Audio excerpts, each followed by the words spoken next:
జగదీశ్వర్ రెడ్డి నీ భర్త ఆఫ్ చేయాలి. మార్కెట్ కమిటీ ఎదురుగా నిరసన. అసెంబ్లీ సాక్షిగా శాసనసభ స్పీకర్ అయినటువంటి శ్రీ గడ్డం ప్రసాద్ని ఉద్దేశించి ఏకవచనంతో మాట్లాడినటువంటి మాజీ మంత్రి ఎమ్మెల్యే జి జగదీశ్వర్ రెడ్డిని బర్తరఫ్ చేయాలి అని కోరుతూ టీపీసీసీ అధ్యక్షులు మహేష్ కుమార్ గౌడ్ ఆదేశాల మేరకు బైంసా వ్యవసాయ market committee chairman Anandarao Patel నేతృత్వంలో నిరసన కార్యక్రమం చేపట్టడం జరిగింది.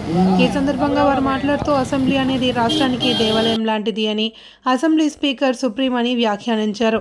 ఉమ్మడి రంగారెడ్డి జిల్లాలో సంగారెడ్డి జిల్లాలో పేరు ఉన్న నాయకుడు గడ్డం ప్రసాద్.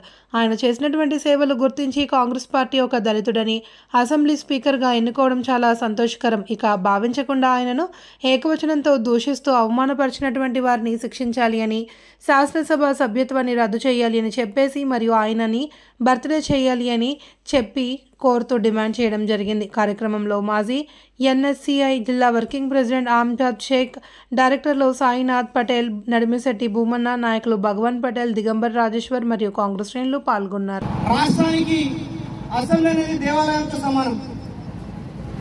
అసెంబ్లీలో స్పీకర్ అనేది ఎవరైతే ఉన్నారో ఆయన సుప్రీం. అటువంటి స్పీకర్ని పెట్టుకొని ఏకవచనంతో మాట్లాడినటువంటి మాజీ మంత్రి వర్యులు జగదీశ్వర్ రెడ్డి గారిని బర్తరఫ్ చేయాలని చెప్పేసి, అదేవిధంగా శాసనసభ నుండి ఆయనను సస్పెండ్ చేయాలని చెప్పేసి కోరుతూ ఇచ్చినట్లయితే గడ్డం ప్రసాద్ గారు మన స్పీకర్, ఉమ్మడి రంగారెడ్డి జిల్లాకు మంచి సుపరిచితుడు, అనేక ఉద్యమాల్లో పాల్గొంటూ కాంగ్రెస్ పార్టీని ముందుకు నడిపించినటువంటి నాయకుడు. అలాంటి నాయకుడిని ఇలా దళితులని చెప్పేసి ఆయనని పెద్ద ఎత్తున మేము కాంగ్రెస్ పార్టీగా స్పీకర్ పోస్టులో కూర్చోబెట్టాం. దీన్ని బట్టి మీ అందరికీ తెలవాలి, కాంగ్రెస్ పార్టీ దళితుల పట్ల ఏ విధమైనటువంటి చిత్తశుద్ధి ఉందో, ఏ విధమైనటువంటి ప్రేమాంతరాగాలు ఉందో. ఇలా గమనించినట్లయితే గతంలో 2 సార్లు అధికారులు ఉన్నటువంటి టీఆర్ఎస్ ప్రభుత్వం దళితుల గురించి ఏం చేసిందని చెప్పేసి ఆత్మవిమర్శ చేసుకోవాల్సినటువంటి అవసరం ఉన్నది. ఎందుకంటే దళితులకు వ్యతిరేకంగా, దళితుల యొక్క అస్తిత్వానికి వ్యతిరేకంగా ఉన్నటువంటి party TRS party. TRS party ఏదైతే ఉన్నదో పూర్తి స్థాయిలో దళితులని నాశనం చేసి